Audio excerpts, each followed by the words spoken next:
What is up, Bat Family? Welcome to Batman Theory, where we take a deep dive into comic books, movies, cartoons, and everything in between that has to do with the Dark Knight.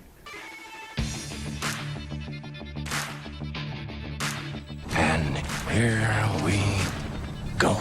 So guys, I'm actually filming in a different location today because my studio is being torn up as we speak.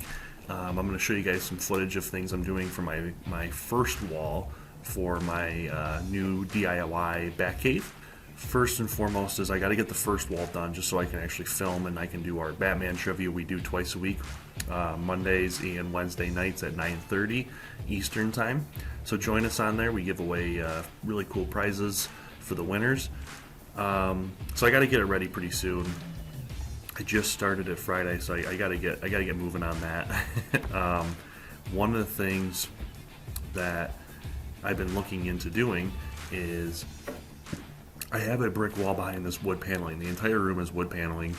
It's an old house built in the 1850s, and it's brick wall behind it. So one of the things I want to do is incorporate a cave-like look while also having some brick shown through.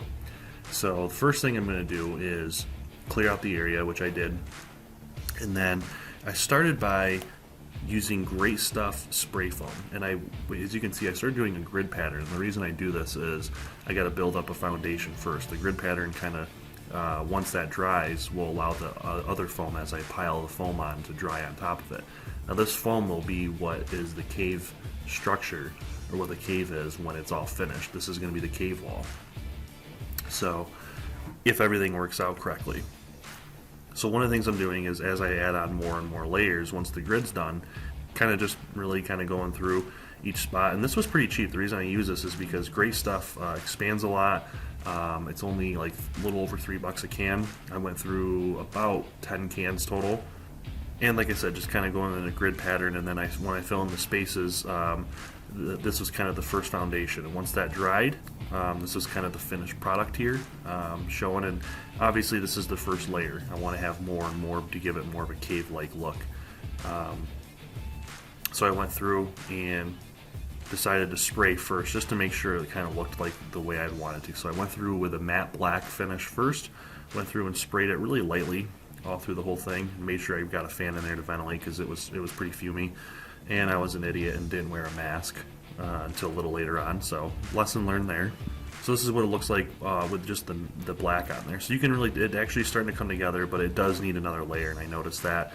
But since I was already done with part of it, I decided to get all the cracks and crevices with metallic silver and regular, like a gray finish too. Unfortunately, I didn't film the gray part. I only got the metallic gray part.